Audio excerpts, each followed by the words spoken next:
The government has put, let me not say even the government, the Lord, God, has put a responsibility on us seated in this hall, colleagues, to be the midwives of this transition from socialization, which is the hallmark of primary school, to exploration, which is the hallmark of junior secondary. So physical transition, and I think that is the emphasis that it deserves, and that is why we need that space where His Excellency the President has decided the learners are coming. The second major issue, ladies and gentlemen, on this transition is emotional. That we know a number of these people are still emotionally attached to their parents or guardians, but we also know that these learners are very emotionally attached to their teachers. Last week, I was in Western Region.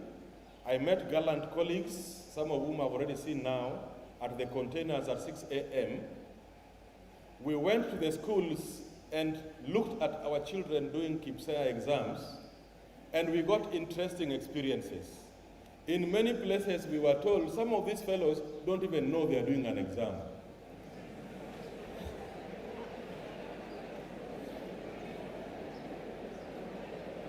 So you have got to talk to them. Is that true?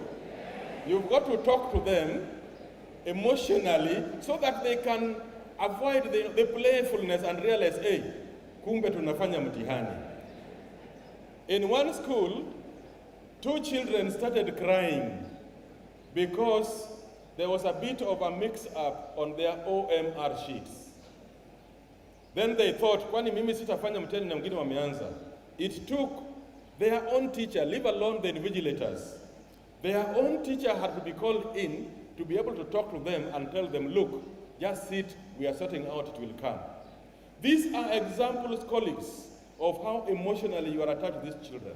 I know many situations when even parents call you or bring the learners to have you talk to them, especially sometimes when they are bereaved or when they are going through several problems. Hence, the head teacher plays all sorts of emotional roles. I know many of you who have been called upon to come and reconcile the parents. When children say, my parents fought the whole of yesterday or the whole of last week, the head teacher has to go and say, wazazi, tukae pamoja kwa ajili ya. That tells you that our transition also involves continuing to take care of that emotional development of the child. Now, the last one, which I want to talk about, colleagues, is now the cognitive transition. And this is where, as a curriculum developer, we come in. Cognitively, the main transition is that the curriculum is going to shift from some broad perspectives which are relevant to the child to a bit more particularity. I was telling someone yesterday, Mr. Chairman, that the curriculum is a spiral phenomenon. Now, let me not leave this place without mentioning the word phenomenon. How will you remember my professor? Can you say spiral phenomenon? Yes, so one of the other words we are taking away from this conference is to remind people that the curriculum is a spiral phenomenon. I walk in my pocket here with what somewhere else we call Amwa Kenya. And Jackie and Lydia, please stand up. Those are my colleagues at KICD. Give them a hand. Jacqueline Onyango takes care of curriculum development, and Lydia takes care of research. Please clap for them again. Mr. Chairman, what we have been calling English, yes, will remain English as we get into junior secondary, but you will find that where we have concentrated on simple sentence constructions, we start graduating now into compound sentences. Where we have been operating more, we are now talking, colleagues, about cognitive transition.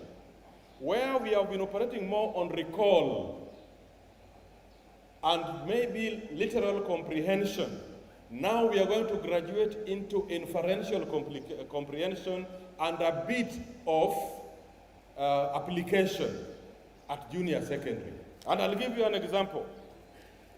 If I say Okonkwo was known throughout the 9 villages of Mbaino and even Umofia for his bumpy harvest. Okonkwo was known throughout the 9 villages of Mbaino and even Umofia for his massive harvest. At the point of recall, we'll simply be asking this question: what happened to Okonkwo? And you can repeat the answer. Ready? He was known where? Okay, he was known in Mbaino. But that is inferential literal comprehension. Now let us go to where we are graduating. Inferential comprehension. That which we can infer from the text. Why was Okonkwo known? He had a bumpy harvest. A man who is able to farm until he has a bumpy harvest. What do we say about his character? He is hardworking. Yes, that is a simple demonstration of how we are shifting. That will happen to Kiswahili, that will happen in the languages. Now, mathematics will also build more on, if you look at the designs for junior secondary, getting out learners, if it is measurement, to stop thinking about measurement in theory, but get into outside class where they can measure actual, practical, experiential things. But now, where metamorphosis, the spiral nature of the curriculum is going to take a bigger root, is in science and technology. This is going to become integrated science, and in that way, because of what junior secondary is intended to do, we will be introducing elements of biology as biology. We'll be introducing elements of physics as physics, elements of chemistry as chemistry. And that is why the secretary talked about the role that SEPU is supposed to play. Dr. Mabonga, please rise again. That is why, please give him a clap. It was my deputy up the other day. He has not even handed over. We are going to discuss that, you may attend. Why he has not done that. So that is why, Mr. Chairman and colleagues, we are going to be, as government, discussing with a view to bringing science kits to our primary schools now to take care of the junior secondary component, because we want that to metamorphose. Social studies is also going to metamorphose from just what it has been, because through that we are going to have citizenship, we will have history, we will have geography, we will have business studies, and also a bit of life skills. The curriculum is a spiral. You have forgotten? The curriculum is a spiral. Now, so home science is going to metamorphose, and we are also introducing a few foreign languages as optional areas alongside indigenous language. Now, ladies and gentlemen, so cognitively, we are talking about the curriculum designs changing, and I want to plead, Mr. Chairman, because you are the midwives, you are the mid-husbands, when the curriculum designs for grade 7 come to our schools, kindly take the opportunity and expose them to the teachers who are qualified to teach junior, whom you will assign that lot, so that they start familiarize. They are ready. We have not distributed them because we are waiting for guidance from the Presidential Working Party on education reforms. They have now given guidance. Our task as KICD will be to endeavor to make sure that they are in your schools by the 23rd of January. Clap for the institute.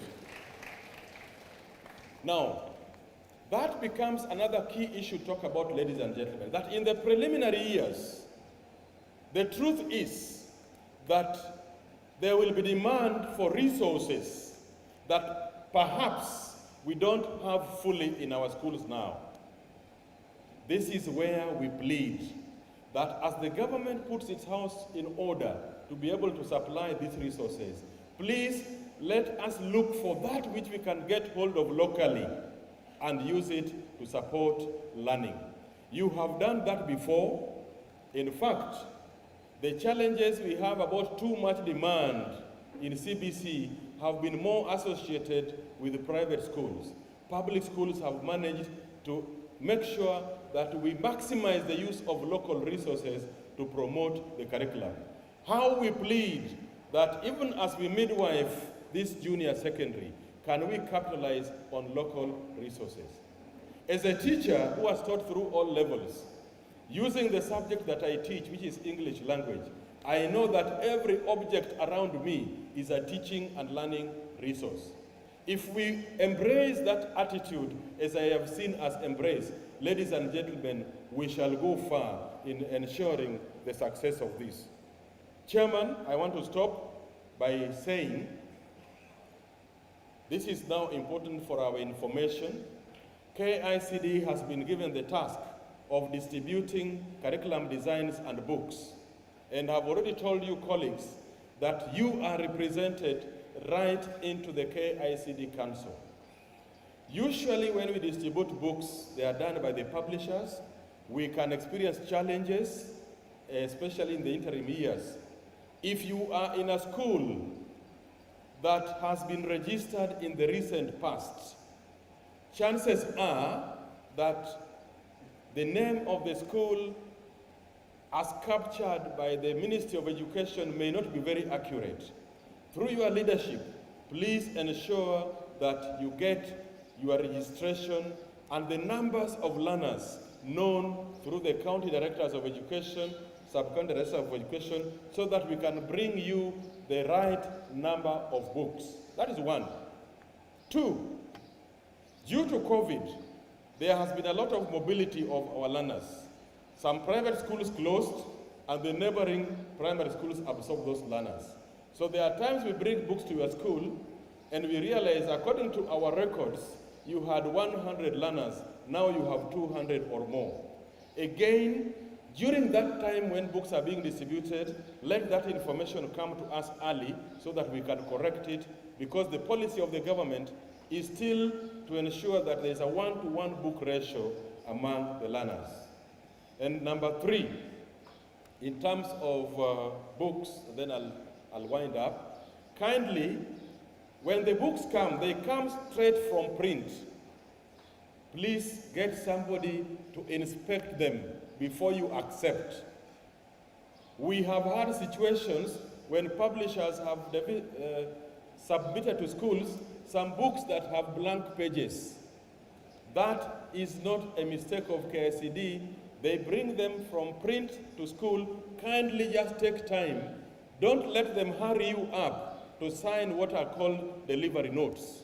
Take your time, get some people to ensure that you have the correct number of pages, that the book is not already torn even before it arrives in your schools.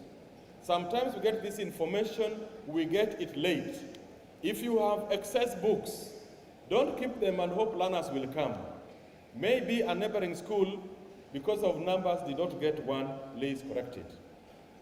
Now finally, Mr. Chairman, I want to plead, the Institute will still be calling upon you who are here to send us teachers to be able to develop curriculum designs and even to review, because having gone through the entire primary school cycle, we will start reviewing those stages. Please, we plead with you to release the teachers, and where you are the ones who have been invited, this is a critical stage, please come. You know, out there, some people think that we in KICD sit at a corner and come up with a curriculum which we throw to you. Your participation is important because it ensures that the people who will be implementing the curriculum are the ones who have been responsible in producing it under the guidance of CBC. That for us helps us. When people say there was no stakeholder engagement, we can confidently ask them, who makes the curriculum? When people say the curriculum is shallow or so deep, we tell them, by the way, it has been made by the people who are going to be implementing it. I want to wish you well, Mr. Chairman, as you go on through the conference and plead with you and all colleagues, always reach us anytime you want KICD, even at your zonal level, district level, sub-county, county. If at any moment you want KICD to come and unpack, especially in the context of junior secondary, if you feel as a sub-county, if you feel as a county or as a region that we want to invite KICD to be able to come and help us with interpretation of the designs, we will be very willing to come, and because we are a government agency, we shall not charge you. We will do it using our resources. God bless you so much as you go on with the conference. Asante sana.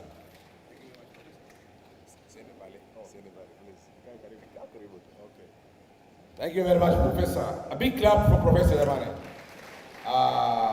Let me ask Professor Mangine. I appreciate Professor Mwenzaki. Sindio, professors do it better. Birds of the same feathers. Sindio, they fly together. Professor, tafadhali. And in the meantime, kindly, National Chair, Huwa Karibu, as we award our speaker a small gift after the appreciation. Haya, Profesa amefanya kazi kweli. Ningesema ngondo, unasema ngondo. Ngondo.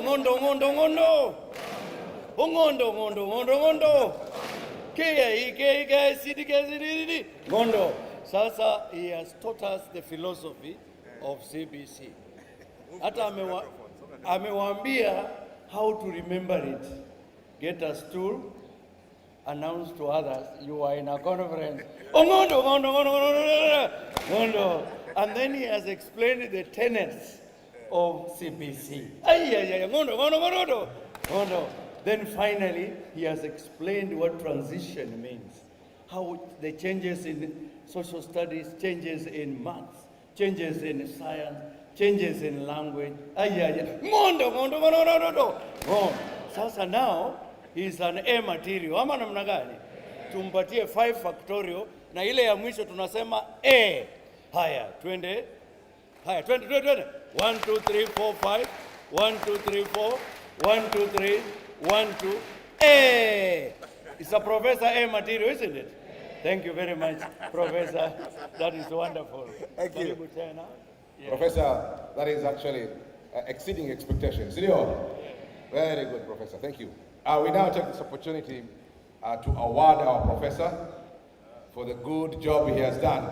Wapi makofi ya Professor Jamani. Certificate of appreciation handed over to the professor by our national chairman. Thank you very much. Na zawadi ndogo ya kutukumbuka, si ndio? Zawadi hiyo ni tunu. Whenever he carries that beautiful diary, Professor will remember that he was in Mombasa for the Kepsha conference. Thank you, Professor. Thanks a lot. Thanks a lot, brother. Next, we are moving on, and we want to move this with a bit of speed. CIC Insurance, are we around? CIC Insurance. Are you there? CIC, please. CIC has been one of our sponsors. La kwa vile tunakupenda, tunakupa dakika 10. Tunakupenda. Tungekupa dakika 5, lakini tunakupa 10 minutes. Thank you so much.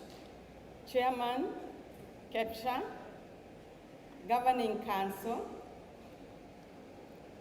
delegates, invited guests,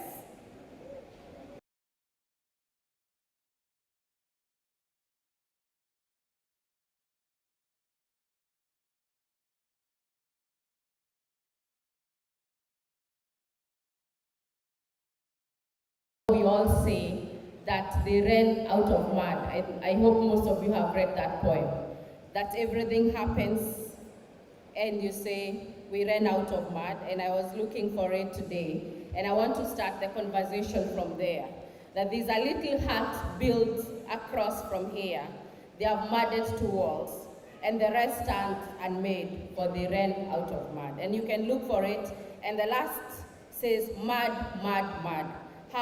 Who can find mud? Maybe if it were gold, someone would. And in this process of transitioning from 844 to CBC and all the things that are happening in education reforms, I think we cannot continue saying we have run out of mud. We must look for it and mend the building. And I'm happy just to see that most of the people who are even in the presidential working group are here, because it is a very timely conversation when we talk about assessment, tools, reporting, and implementation.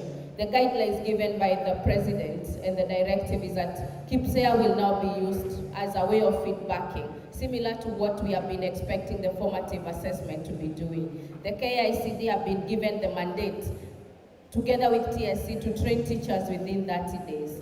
Those are the questions we want to engage and ask ourselves. How can we move forward rather than saying we have run out of mud? How can we build this building together? My panelists are Jacqueline Onyango, Senior Deputy Director, an expert in curriculum development, Mr. William Guru, who is a publisher, and Mr. James Masharia, who used to teach. He tells me now he is lecturing in the university, and we want to engage in that conversation, focusing on assessments and focusing on how assessment can be used for better implementation of this. And I would want to start with my panel, and I'll ask all of you, I don't know whether my team is ready, because most of the time you listen to other people, and we never listen to you.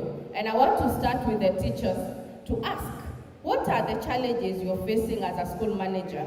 I am expecting a link up. The technical team is working on that. Take out your phone. Take out your phone. So that as we start, your voices will also be felt, and we are going to analyze this and hand it over to Mr. Nzioka, and he can use it for ensuring that education continues to improve. So if you're there with your phone, go to menti.com, menti.com,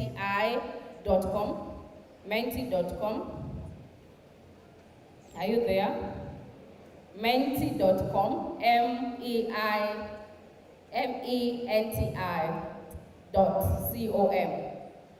Digital literacy, which is one of the core competencies at the CBC. And then, are you there? I am hoping so. If you're there, then you have been asked to put a code, which is 83431406. 83431406. And I'm sure you have received the link in your WhatsApp. And the question is very simple. You as a manager, are you there? Not yet. We're going to wait for you.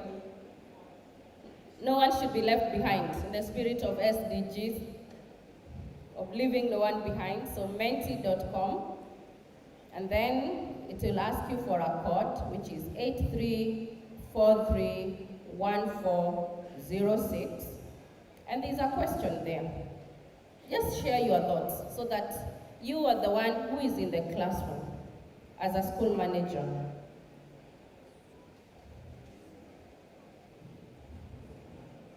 It takes time, so just be patient.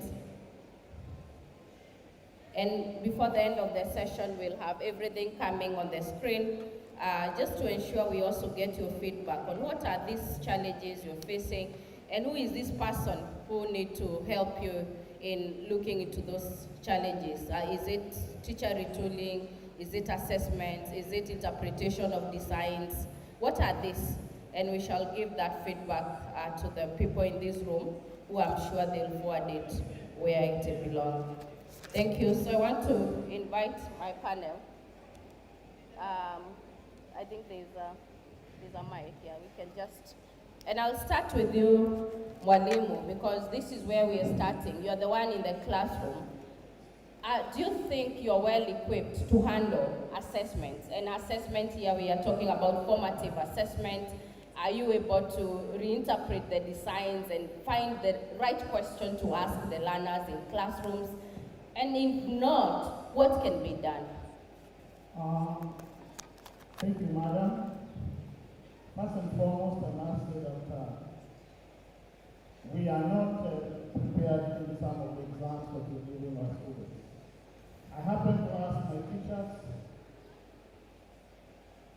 about the summative assessment, about the 20% standard 3, 20% standard 4, 20% standard 5, and 40% standard 6. And to my amazement, none of us could answer that question. So I feel NEC needs to do something, especially to sensitize teachers on summative assessment. With formative, we are doing it very well in school, but summative, we still do not have a proper knowledge to even inform our parents. So we strongly feel NEC needs to come down and give us the formula that they are using in the award of the marks. Thank you. Thanks so much, Mr. Masharia. And just speaking from there, Madam Onyango, because KICD also has a responsibility. You have been given an opportunity to recruit teachers. I would want to know, what are the priority areas? Is it just pedagogy? Is it content? Is it assessment? Because again, those three things must be tied together for us to experience what the professors talked about of ensuring that learners are happy in classroom.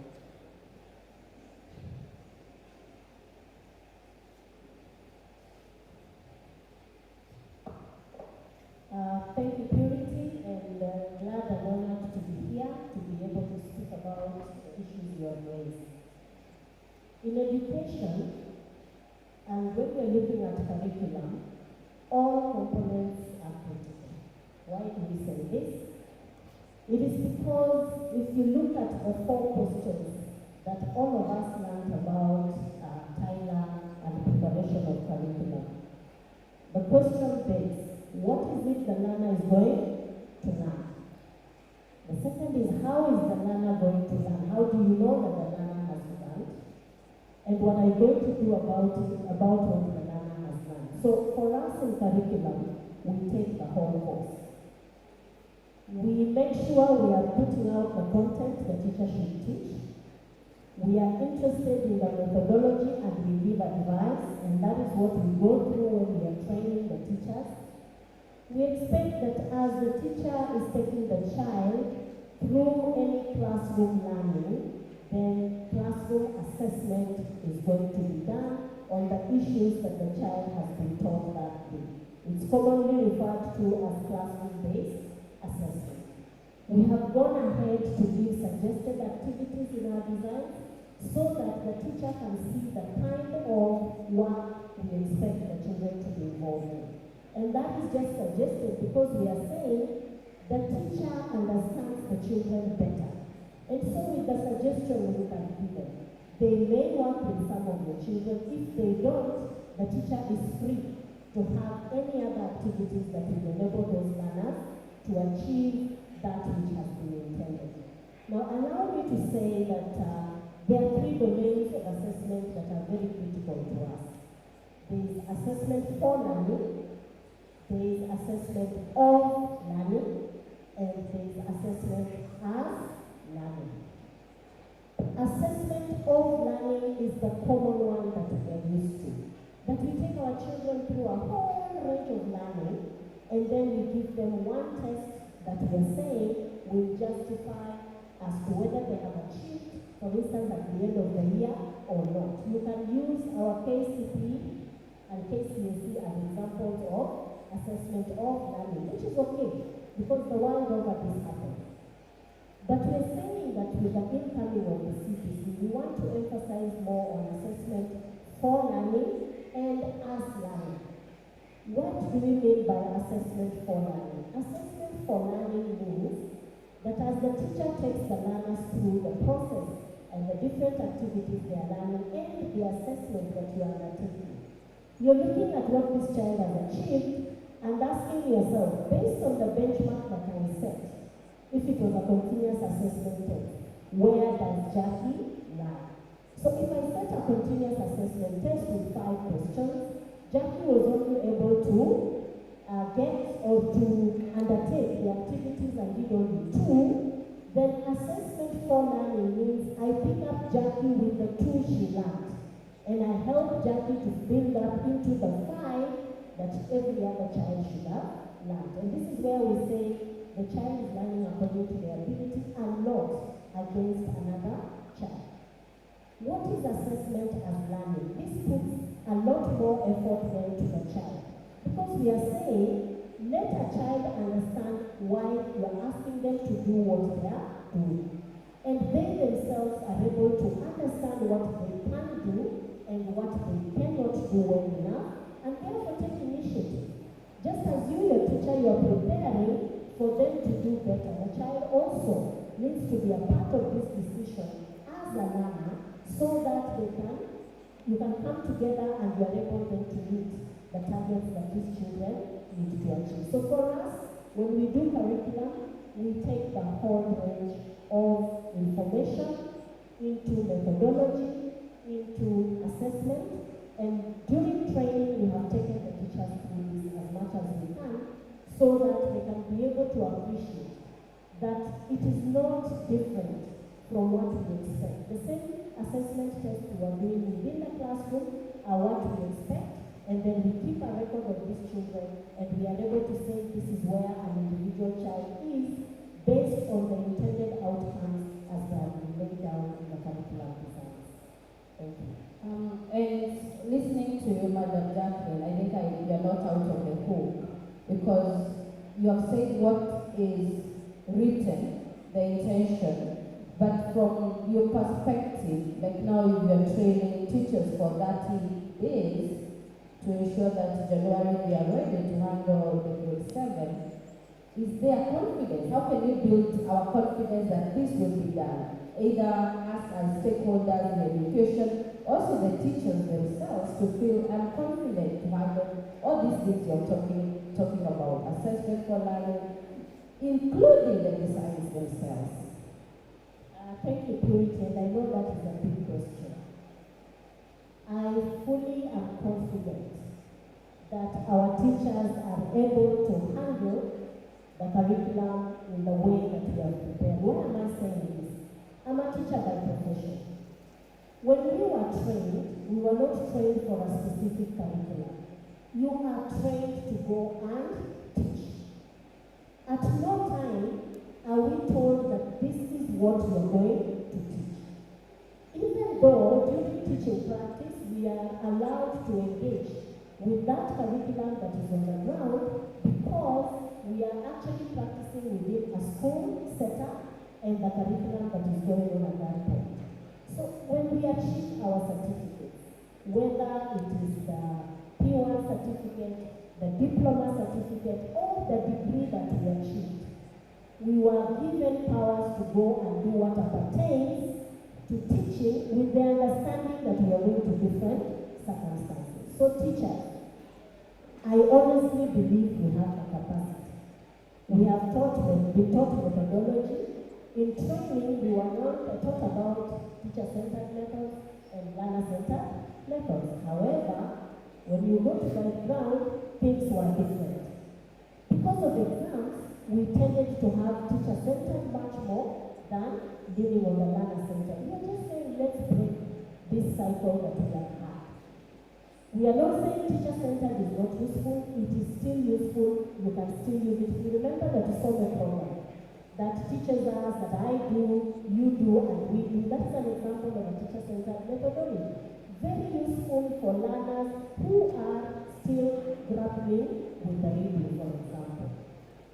But when we are able, and even when we engage children in a group activities, basically we are saying we are moving the load from the teacher and allowing the students to participate. We are just saying let it be a lot more. Because we are in a different age where children have a lot more information than there was before. Children have access to the internet. Children are able to talk and find out information. So don't assume that you are the person with the information.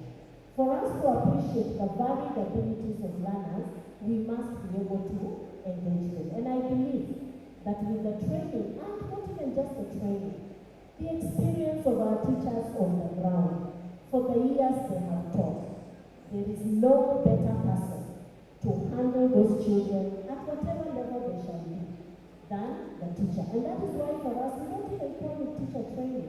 It is actually orientation. We are just trying to bring to the awareness of the teachers that a new thing has come in. And we pinpoint on the new area so that you continue teaching, but with awareness that there is a shift. And you pick up that shift wherever it is. Maths remains maths, English remains English, physical education remains physical education. Thank you.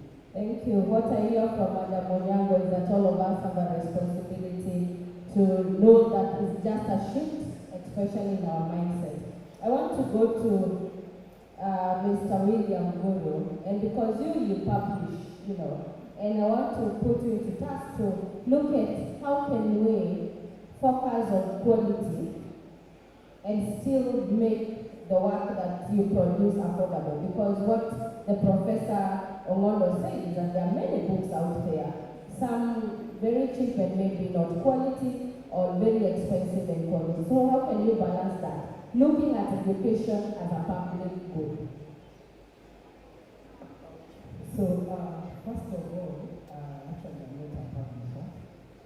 What I do, what Kurasa does in this case is we support assessment. So we have a digital tool that helps teachers do assessment. So that's more like, it's like a publisher that online digital assessment. That's practically what we do. I'm actually able to answer your question as a publisher. But I think I said I'm unable to answer your question as a publisher, but I'll just talk about what she said and also touch on what we talked about in regards to assessment. It's a topic that we are very passionate about at Kurasa Africa, particularly the formative assessment, because KSAD tells us that we are supposed to assess every learner by the end of every substream, correct? Is that correct?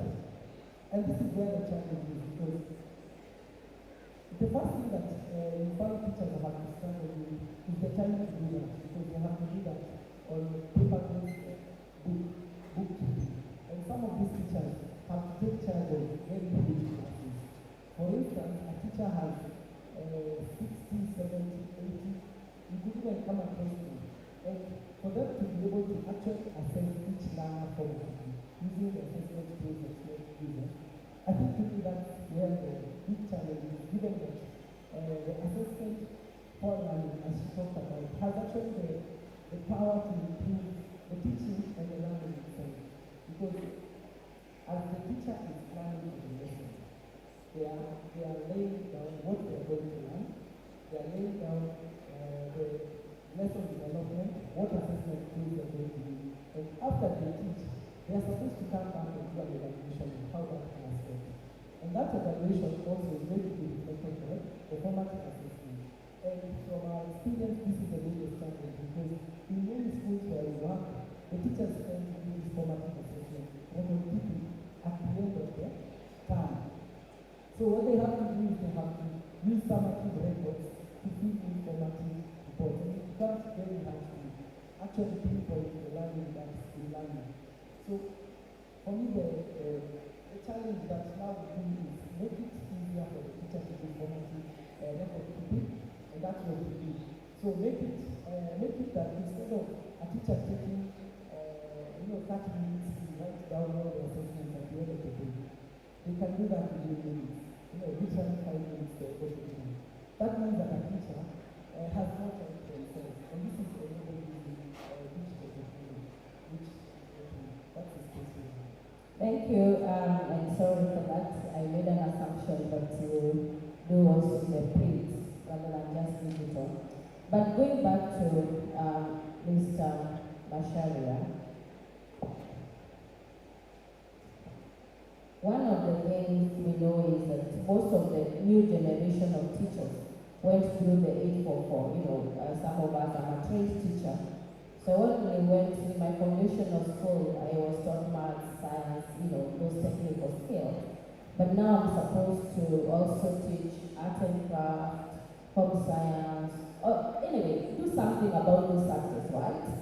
Do you think then that there will always be a gap in how I handle young children because I didn't get the foundation, and how can that gap be looked into? And from where you sit as a teacher and now an educator in the university, what can be done better? Thank you. I think teaching methodology is the same.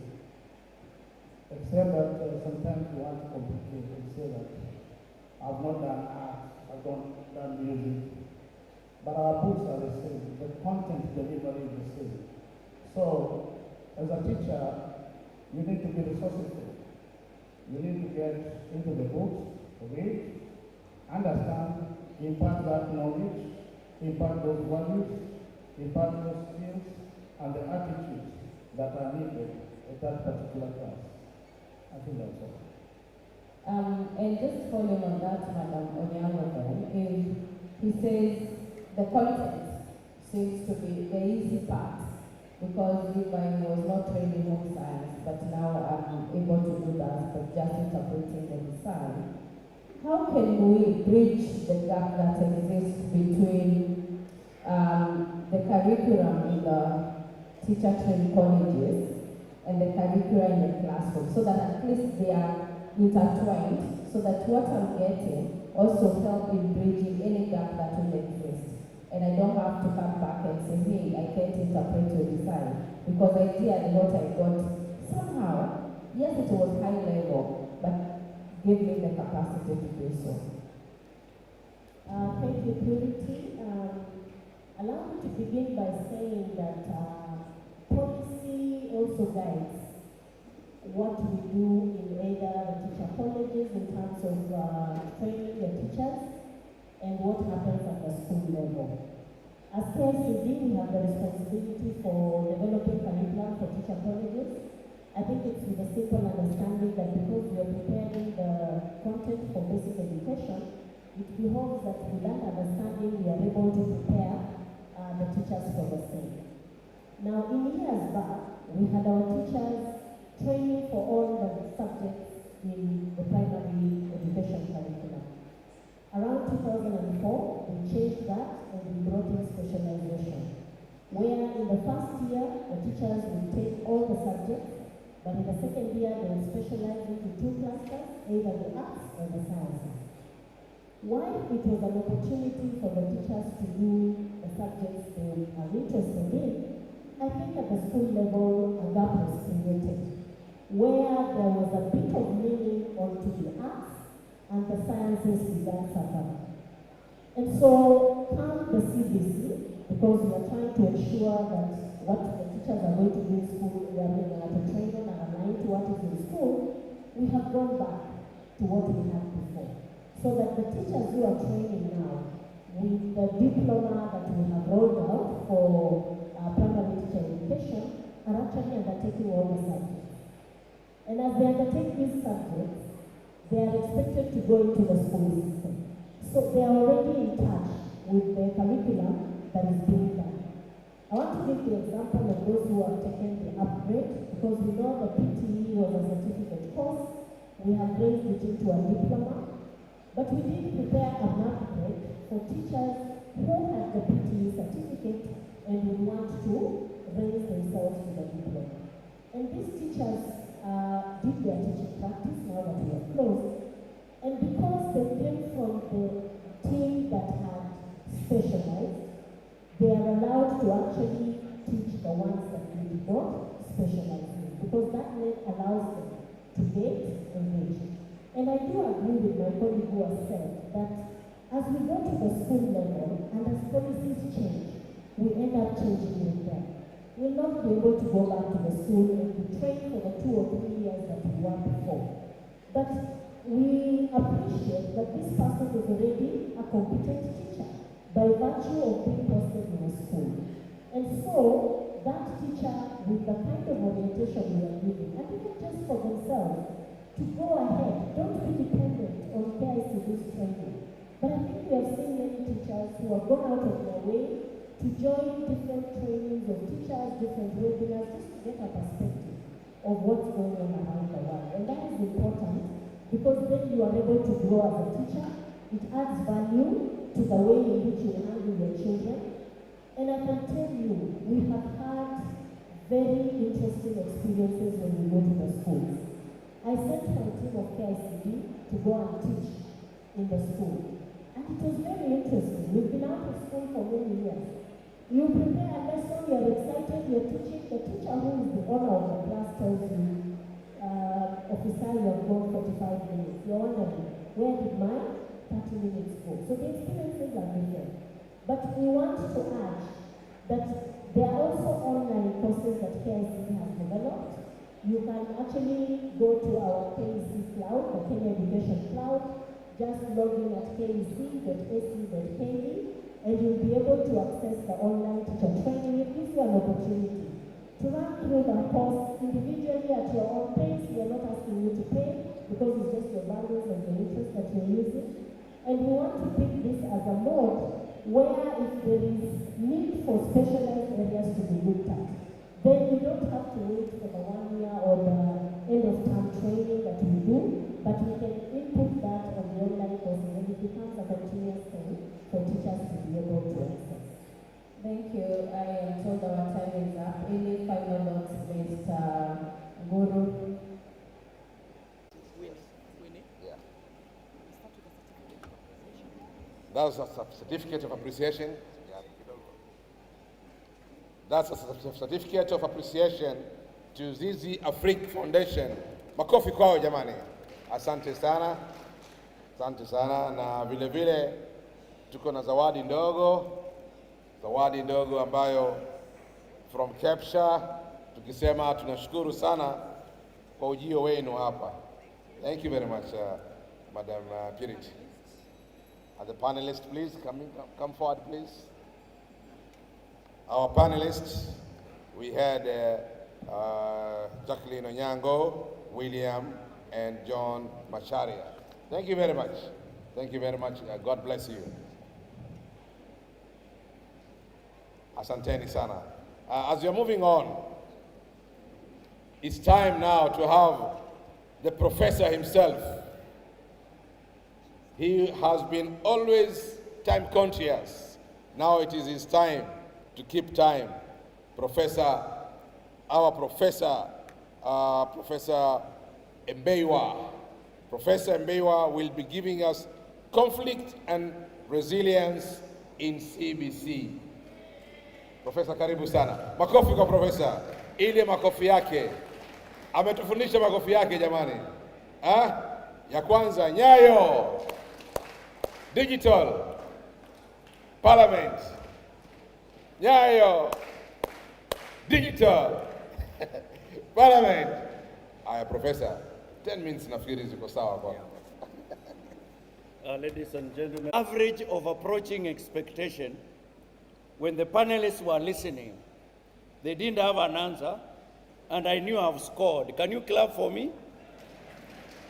If you have approaching expectation in 3 strands, what is the average performance of this student?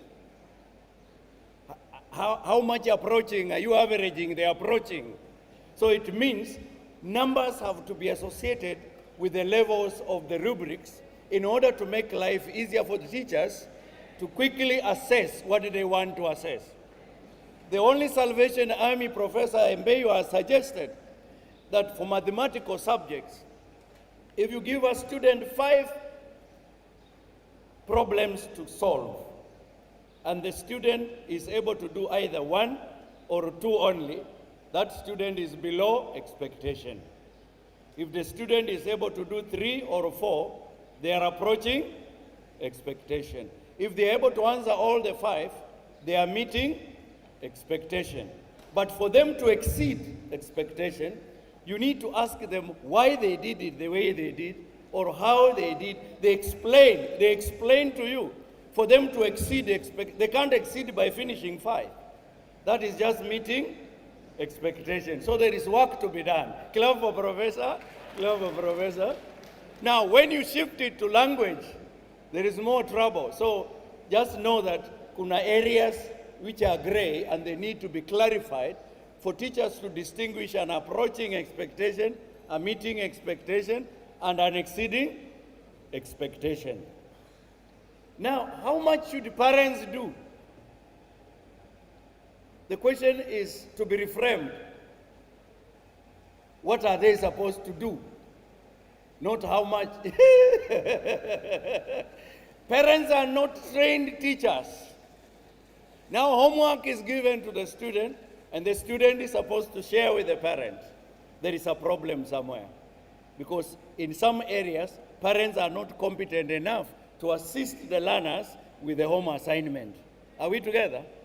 They can manage relationships, auntie, uncle, kuhu, kuka, those ones they can handle without going to school. But when it comes to science, when it comes to maths, it can be challenging. So there is need for careful consideration. Now, was piloting done? I hear there is a conflict in the interpretation. Some say they did, others say they didn't. Or if they did, people say they didn't reach them when it was being done. So it means the scope of the piloting may not have been adequate enough. Now, who is more ready than the other one? Secondary school teachers or primary school teachers? It's a conflict. Who is more ready to handle junior secondary? You are more ready, isn't it? Good. So there are people who think you are not. That's why it is a conflict area. So, how do we move forward? The first advice I want to give you is that there is a gentleman called Robin Sharma, and he says, all change is hard at first, it is messy in the middle, but it is gorgeous at the end. So when you see some hardships in the beginning of CBC, that is normal. If it becomes messy a bit in the middle, that is even more normal. You anticipate at the end it will be gorgeous. Is that a good one? Then there is a gentleman called Fitzgerald Scott who says, at the test of a first-rate intelligence is the ability to hold two opposed ideas in mind at the same time and still retain the ability to function. So when there is conflict, there is A and there is B. The first rate test for intelligence means if you have two opposing ideas, your ability to hold both of them and you still manage to function, you are intelligent. So can you clap for yourself? You are a very intelligent people. And the professor is saying, continue like that.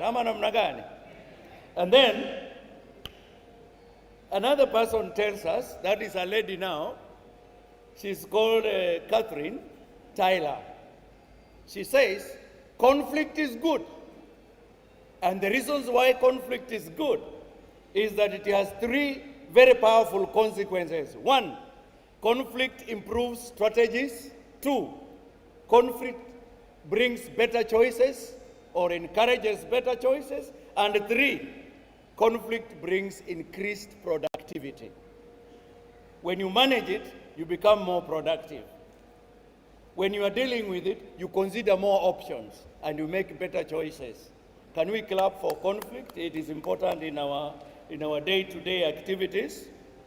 And so, finally, I'm saying as a mwalimu, as a head teacher, what are you supposed to do when there is conflict in the CBC? One, don't give up. Focus on the issue and not on the person. If you focus on the person, who is it, you will get messed up. But if you focus on the issue, you'll even accommodate people you don't like their faces, and you'll still get a good answer. Number two, you are supposed to focus on the positive side of things. As conflict grows, look at the positive, retain the positive, work on the negative, reduce the negative, and the consequences will be better for everyone. Number three, connect to positive advice. Connect to personal power. And connect to factors under your voluntary control. When you have something you can't control, dodge it. Deal with the one you can control. You will reduce a lot of conflict.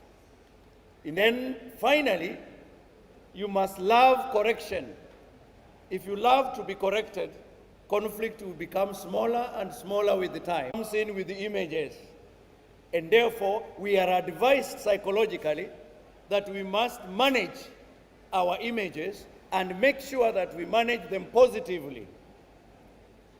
So the 3 images for each person are my me, the way I see myself, my you, the way I see you, and my you are me, the way I see you seeing me. Experts in psychology say the exact content is irrelevant. So long as the 3 images are positive, then you are okay. If the way you think of yourself is positive, tick. The way you see other people, if it is positive, tick. And if the way you imagine that others are imagining and seeing you, if it is positive, then give a bigger tick. So my me, positive. My you, positive. My you are me, positive. Clap for Professor, clap for Professor. And the very last one now is the formula for happiness. Because in a conflict situation, we become unhappy and we need to remain happy. The formula for happiness is written as capital H equals capital S plus capital C plus capital V. That's my climax. Capital H is your enduring level of happiness. It is equal to capital S, which is defined as the set range, the one you acquired by growing up and being brought up by your parents, and you have no power to change. Capital C plus capital C. Capital C stands for circumstances in your life. And experts say the circumstances in your life are beyond your control. You cannot control the circumstances. You can only control yourself to adjust to the circumstances. So don't struggle to change circumstances in your life. Change yourself to adjust to circumstances. Then the last letter V plus V means factors under your voluntary control. Can you imagine? The set range, don't touch. Circumstances, don't touch. But factors under your voluntary control, touch sana, rudia hapo. Am I talking? They say those ones, you have the power to decide. Therefore you can choose, you can adjust, you can elaborate, you can reduce, you can pembeleza. You have all the power to deal with factors under your voluntary control. So if you want to be happy, don't try to control your sweat range. Don't try to control the circumstances in your life. Only control factors under your voluntary control. Since we are still here with you up to Thursday, I'll tell you more next time. Can you survive? Have I met my objective? Thank you. That is Professor Emeiwa. Si apate ile makofi yake. Are we ready? Nyayo. Digital. Parliament. Nyayo. Digital. Parliament. Thank you very much, Professor. Thank you very much. Bado tunaendelea. Tunataka kuwakumbusha mambo yafuatayo. Kwanza, tuna zawadi kila siku. Na tunaanza sasa kupeana zawadi za leo. Very brief. Zawadi za leo, kuna zawadi 23. Kuna zawadi 23 za leo peke yake. Kuna na zawadi za kesho kutwa, mtondo, Mombasa raha bana. Mombasa raha. Then we are reminding you, tomorrow, because we shall have the big man, around. We want us to look in uniform.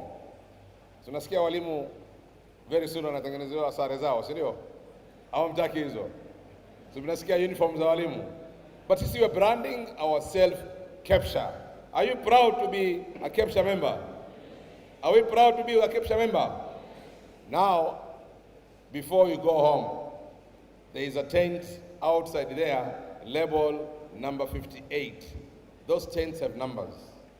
The tent number 58. Ziko na kofia za Kepsha, t-shirts na mashati ya Kepsha. Tafadhali pitia kwa hiyo tent. Lakini unajua mambo mazuri si bure, si ndio? Mambo mazuri huwa si bure, si ndio? Na mambo mazuri huwa nafuu. Kwa hivyo that is the only tent where the t-shirts and the caps, the price have been subsidized.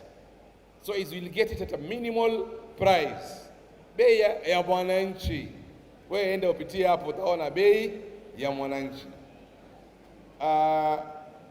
We want to give 5 prizes right away before we proceed to the next speaker. Caroline, are you ready? Bwana Ali na Mr. Dirangu, tafadhali, kuna mic pale mbili. Mr. Ali, tusaidie. Kuna mic mbili. There are questions you're putting on the screen. Answer that question, get yourself awarded.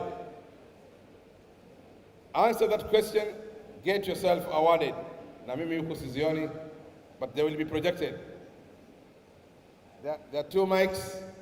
Alarms, tano. Targeter, they are also giving tano. And there are vouchers za kwenda Naivas. Leo, wakisho wameenda Naivas. Kwa hivyo tukae mpaka dakika ya mwisho. Are we ready? Is the question on the board? Imewekwa? Aya, swali la kwanza hilo. Kama unaweza jibu. Aya, anaweza jibu. Oxford. Yes, brother. I'm calling you back and I'm on the mic. Susan Matuko. Umejibu nini? Susan Matuko from Machakos. The best dictionary is Oxford Dictionary. Caroline, are we right? No. Sorry, no. Kuna ingine huko, Ndirangu. Haya. I'm Mr. Joshua Kabedia from the farthest corner in Lebanon, Oxford Dictionary. Caroline? No. Bado? Oxford Language Dictionary.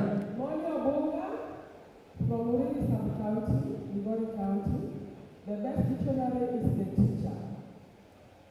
Bado. Thank you very much. Bado. I'm a common. Yes. So, the best dictionary is advanced. Endelea. Advanced Learners Dictionary. Very good. Big clap to him. Songea hapa mbele mzangu. Songea hapa mbele. Makofi kwake. Asante. Question number 2. Kuna zawadi 5. Hiyo moja.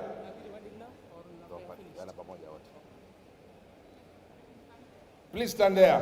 Wait for your other winners. Everybody is a winner today. The second question.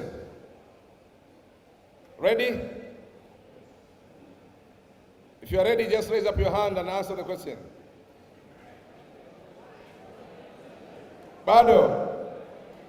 Aya, mbona mimi nishaiona hapo? Naruhusiwa kujibu mimi? Siruhusiwi. Haya, sawa. Corruption hiyo, sio?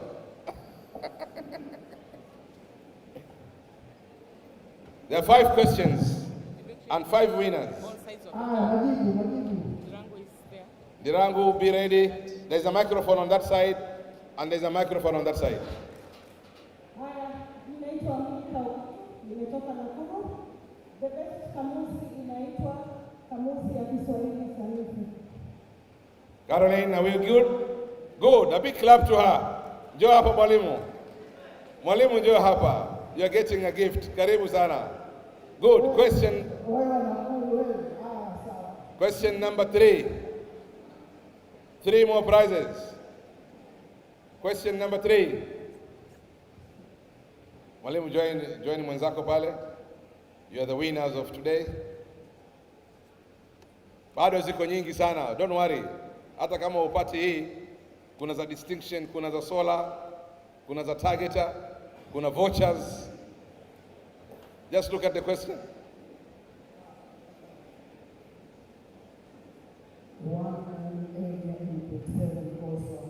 Aya, mikono ndio hiyo. Anybody talking?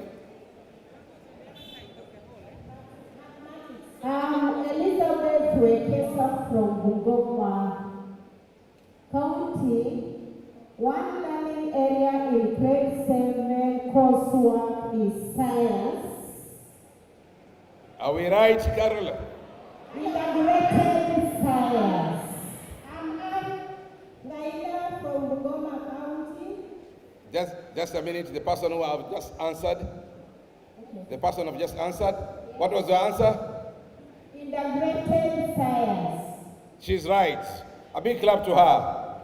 Mwalimu, songea hapa karibu. Integrated science. Songea hapa karibu mwalimu. 2 more prizes. 2 more questions. 2 more questions. Imewekwa? Wapi wale wenye microphone? There are 2 microphones. Ali. Lab to learn and digital learning. Correct. Very good. Thank you very much. The last question. Hapa katikati pia wamenyosha mikono sana. Ali yuko wapi? Ali yuko juu kabisa. Last floor. Haya, make the last question.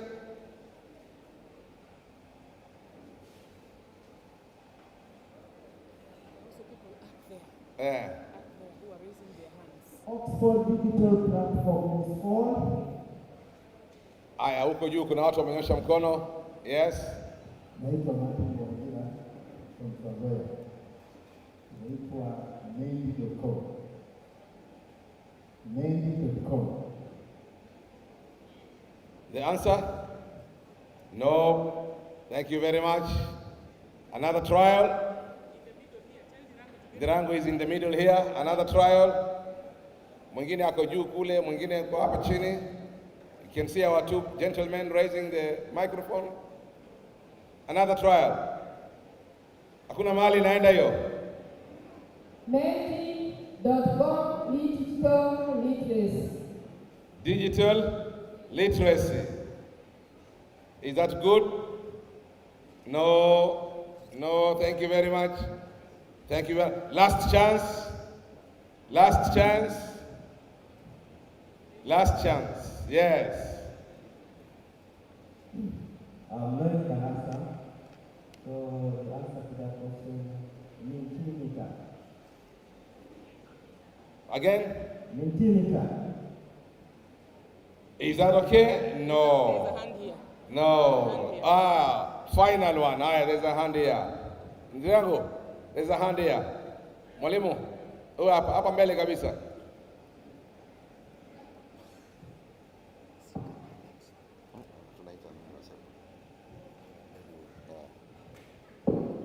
Oxford Academic. Oxford Academic. Caro? Oxford Academic? No. Give us the answer. What is the answer? What is the answer? Hiyo kwa vile hakuna mtu alipata, nafikiri nitapewa mimi hiyo. Ndio, hiyo nitachukua. Can we have Madam Phoebe please award the first 4 winners. The first 4 winners. Bado tutaendelea na wengine. Hawa ni wa sasa. There will be another 5 for distinction, another 5 solar lamps, another 5 from targeter, and 3 vouchers. Bwana Vice Chair. Yes. Kuna swali lingine liko hapa. Yes. Kuna swali, theme of this year's conference. The theme of this year's conference. The theme of this year is managing the transition competency-based curriculum for effective nurturing of each learner's potential. A big clap to him. Is that so? Is that the theme? Is that the theme? Tumekamilisha watano. Tumekamilisha watano. Asante sana. We are about to end the program. After this speaker, tuta-announce tena nyingine tano. After this speaker, we want to invite the CEO for SEPU. This guy is there. I was going for a virtual meeting. I was going for a virtual meeting. Very fast. Our CEO. Yes. Because of time, I think 5 minutes will be done. Yes. Thank you very much. We are left with about half an hour. So we are giving the rest of the speakers 5 to 7 minutes. Please bear with us.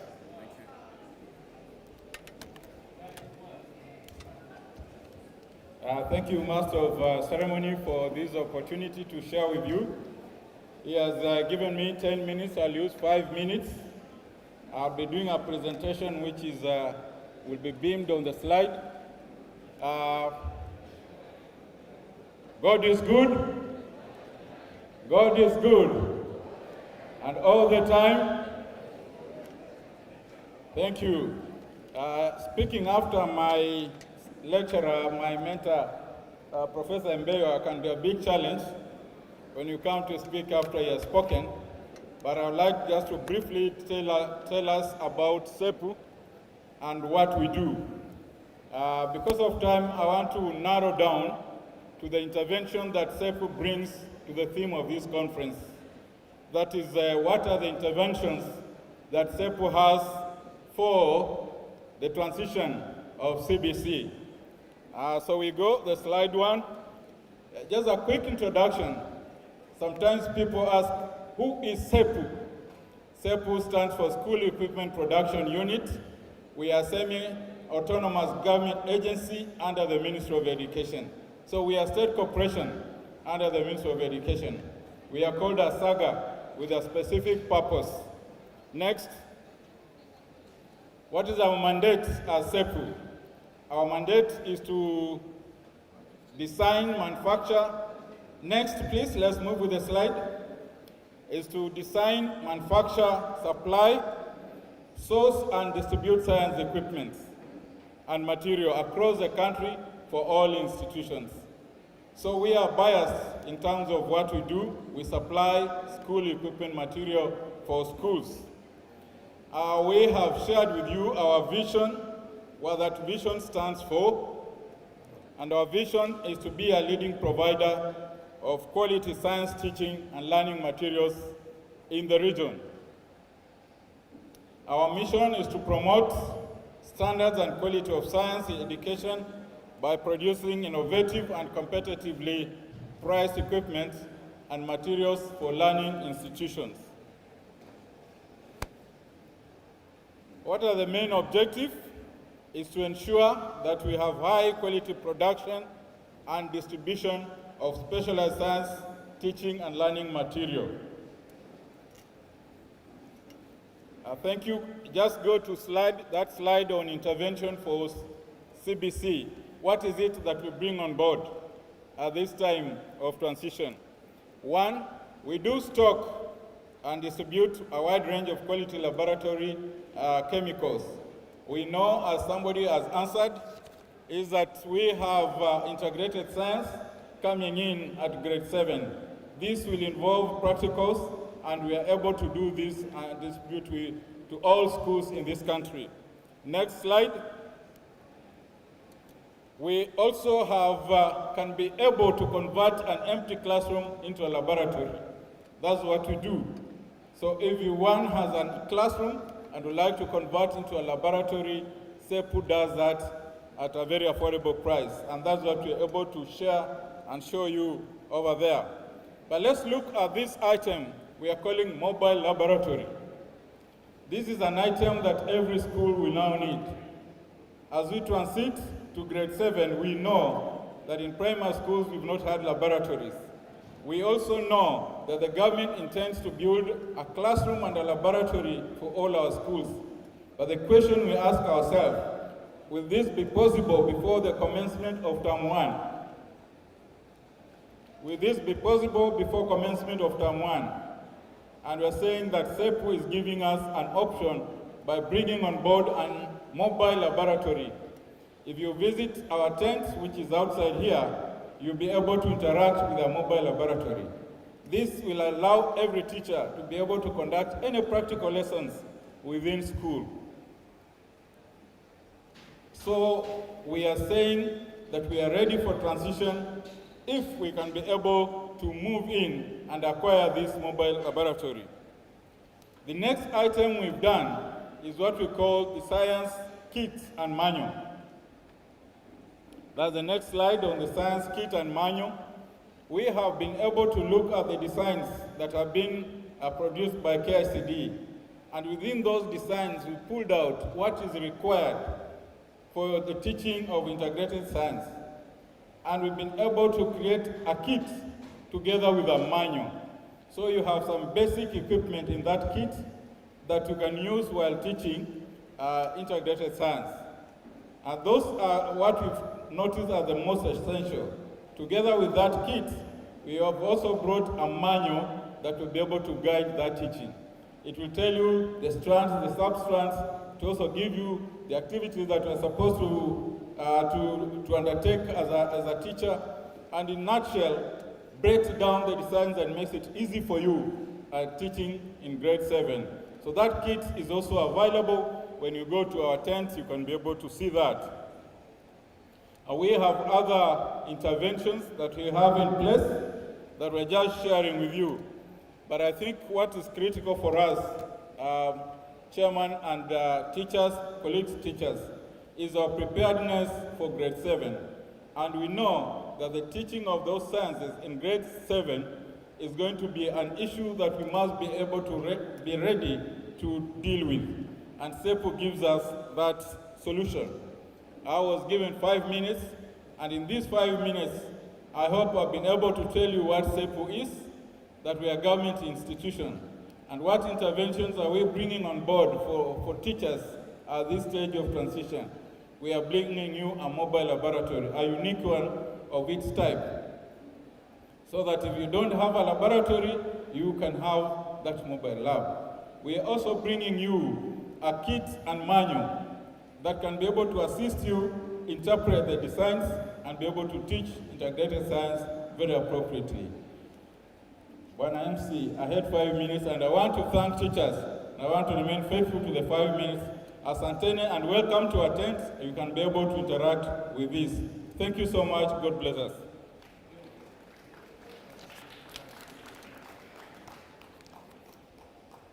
Yeah, the gentleman has kept time. He's very well. Tumpatie 3 factorial. Atwende? 1, 2, 3. 1, 2, 1. Thank you very much, ndugu. Now we are welcoming Daktari Gaido. There's a present for him. Maybe you can call Madam Phoebe to give it to him. Yeah? There's a present for the presenter. Oh, the presenter has a present. Can you receive as Daktari is coming forward? Yes. Daktari, we thank you for your patience.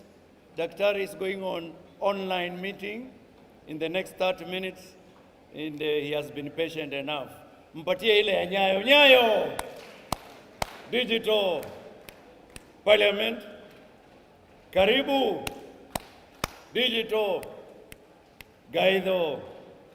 Thank you.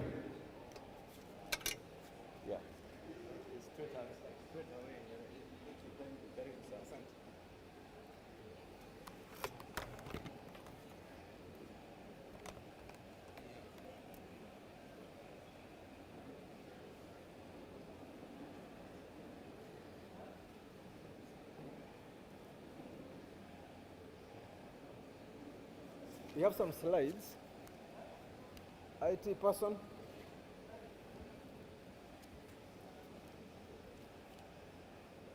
There's a slide that was given to you. I'd wish to project that.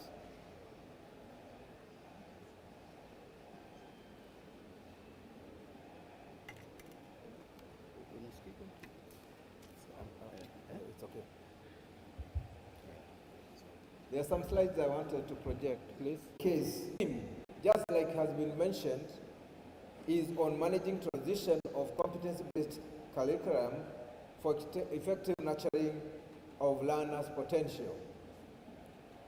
It is a big thing to consider how we as teachers are at the middle of ensuring in terms of the goals which are installed on you as the teachers. One is fostering nationalism, patriotism, and promoting national unity. As we enjoy our stay in Mombasa, it is true testimony of national development. As you continue to attend to your students, as you continue to prepare them, we ought to remember that we have a job to do in terms of preparing them to fit and religious values. A country that has no morals has a lot of problems. We are supposed to also promote social equity and responsibility. Of course, education is an equalizer. And as we attend to our students, we are supposed to empower them and give them the opportunity to become what they're supposed to be. Of course, there are many other items there which I'll skip, but let me go to the question of reforming Kenya education system and say that educational reform have been made from time to time since independence in Kenya through commissions that are operationalized in the context of the country's educational perspective need. And what we intend to achieve as a country is an education that is accessible, that is equity, that has equity, that is quality education, education resources, and of course, a way of efficiently managing those resources. And I think reform is all about that, focusing on how to do this. Having said that, if you look at the education reform journey in Kenya, it started as early as 1964 under the Ominde report, which was trying to address a Kenyan-oriented education system away from the colonial education system.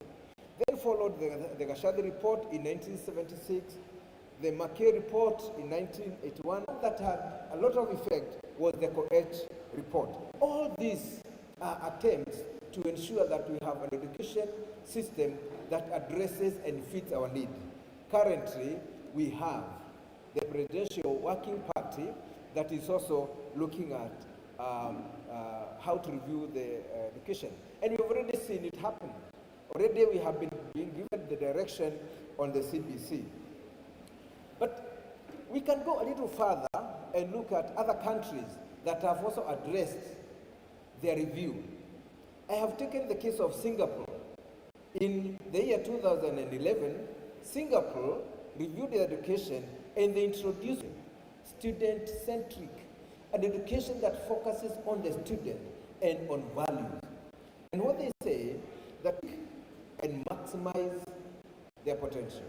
And I think this is what we're also discussing here.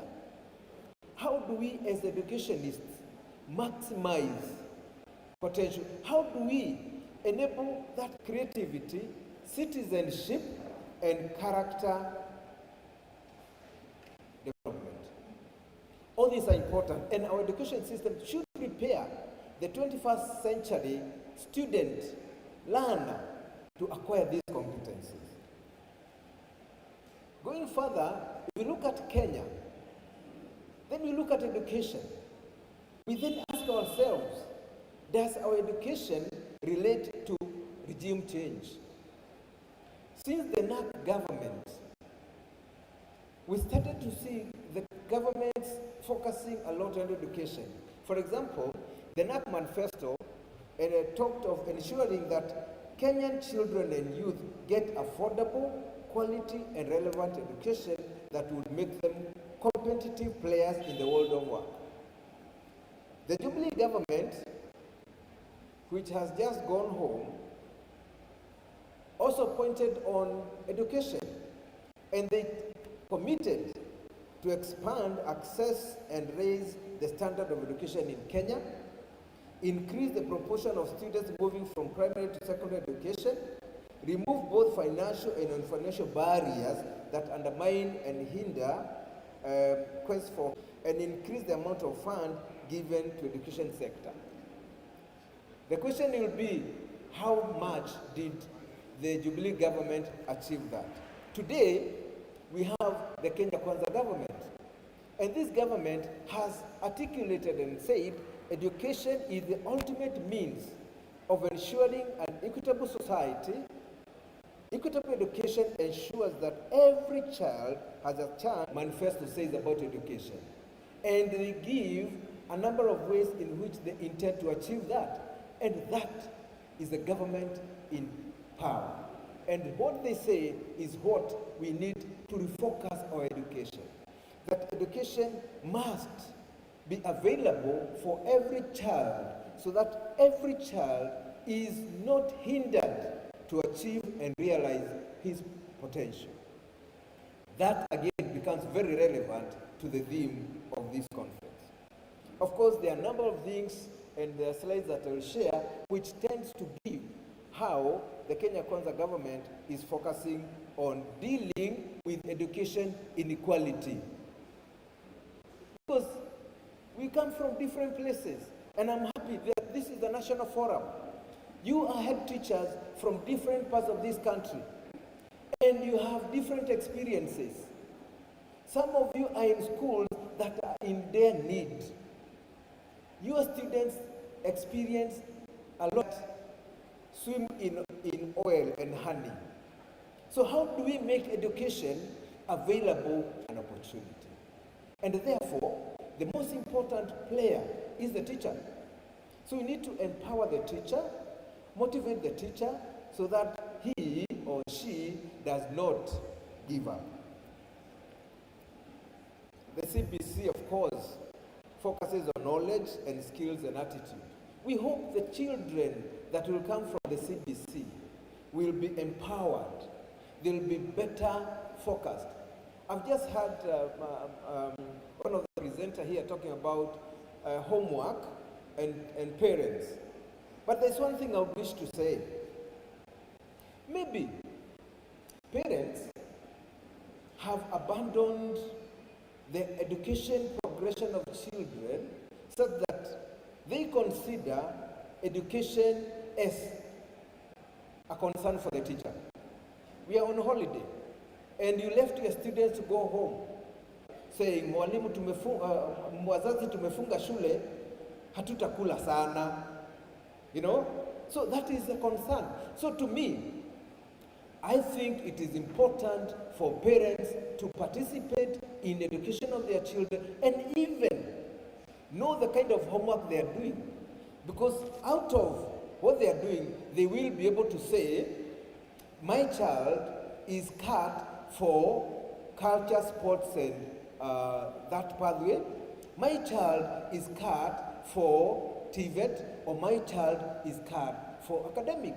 If they interact with them, and they'll be able to get them.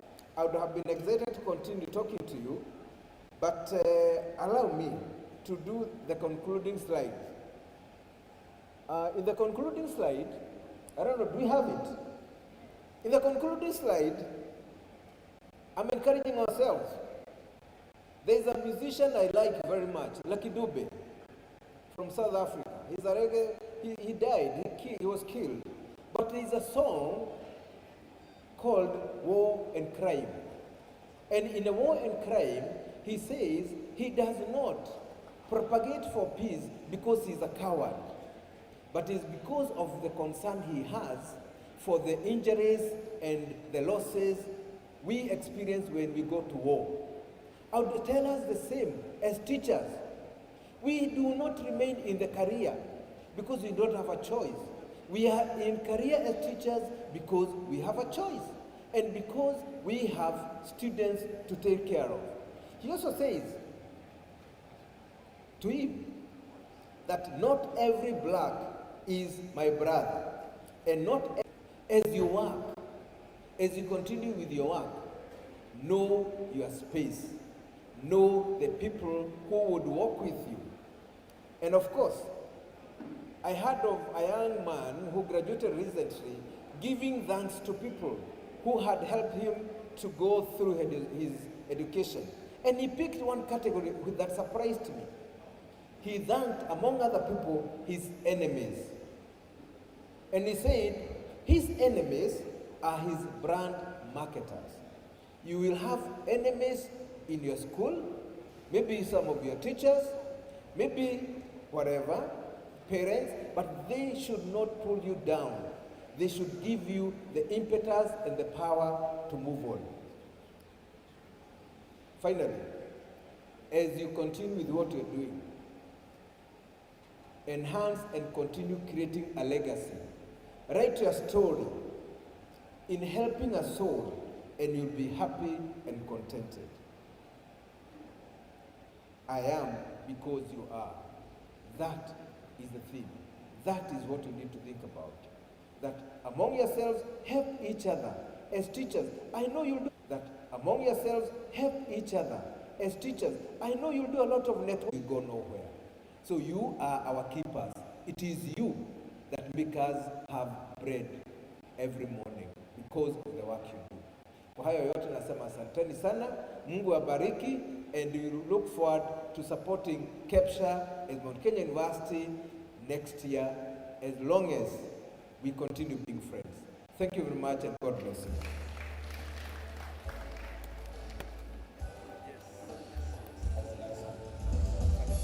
Ladies and gentlemen, that is a friend of Kepsha from Mount Kenya University.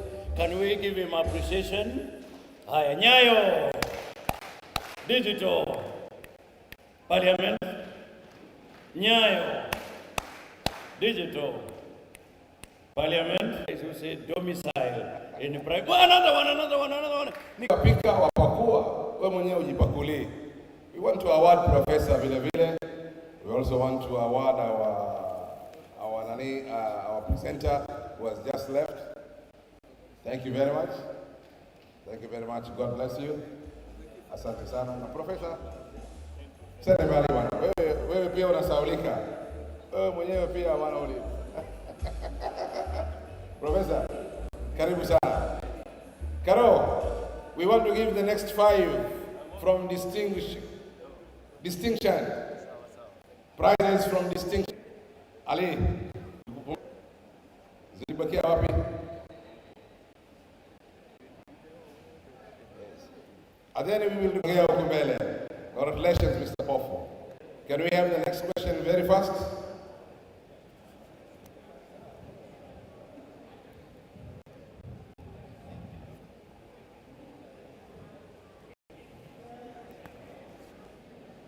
Is the question correct? Thank you very much. A big clap to him. No? Why are the audience saying yes? No, but the judges are saying yes. No.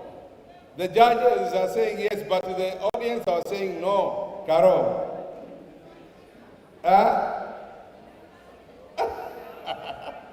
Hiyo imeleta utata hiyo. Hiyo imekataliwa hiyo. Twende kwa swali lingine. Hiyo imekataliwa. Hiyo imekataliwa jawabu lake.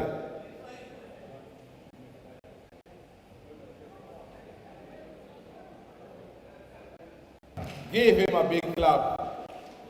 Can you calculate how many years are we now? Maybe that should have been the next question. Aya, tokea hapo mwalimu. Any other question? The last one? The last one.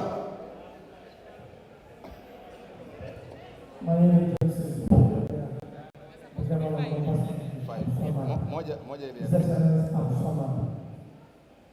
sir. The governor of Mombasa is Sharif Abdul Samad.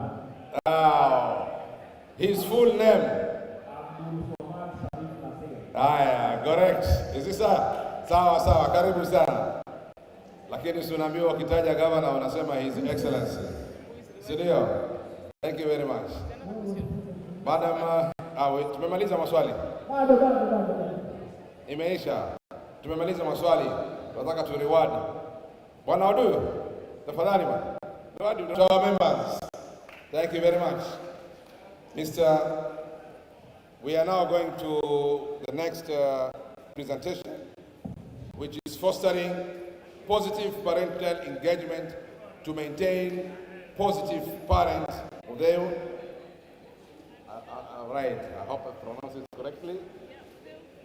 Thank you very much. Here is our next presenter. I'm timing you. Please do. Ladies and gentlemen, good afternoon. I know we are hungry. This is what in English we call the graveyard shift. So I'm going to be very quick. And I'm going to be quick because this is something I was mentioning. A quick one, just to give us some context. And I want to draw the context drawing from ourselves. Ourselves as people who went to school. And I've heard some of your ages, me and my youth. Hands, how many of us went to boarding secondary school? Boarding secondary school. We are very many. Look at that. Look at that. We are very many. I want to ask a personal question now. How many of us in those boarding schools came from homes where the financial situation at home meant that our parents could not visit us as often as we, the student, would like? My goodness, look, turn around. Look at how many hands are up. The majority of us. Another personal question. And many of us are the children of a first wife. Look at us. If your mother is the first wife in your home,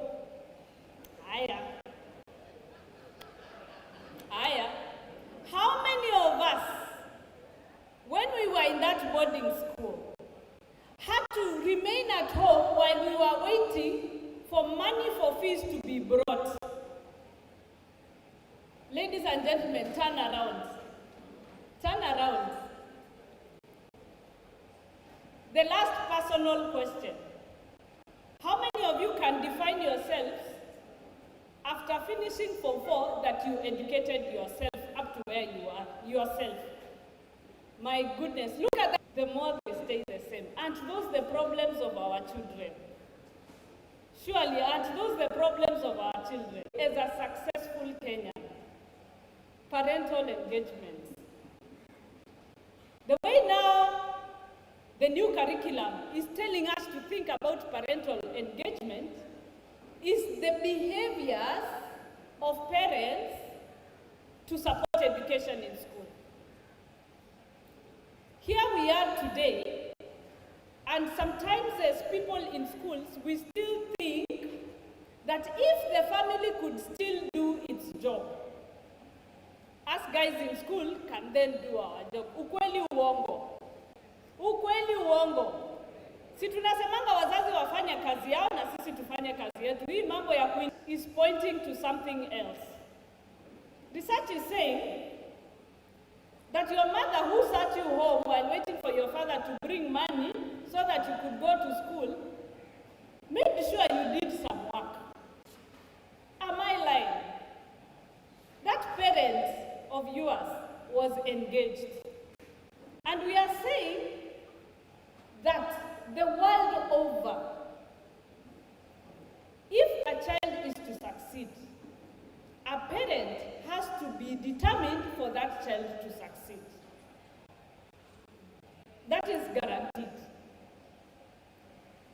Therefore, then now, because we are facing the same problems, we can't deal with them the way we used to deal with them long time. We are saying now, schools then have to become an agent to enable those parents who do not think like that, and they are there.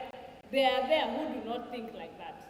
In fact, the World Health Organization goes out of its way to define it's so important for schools to know about what homes do.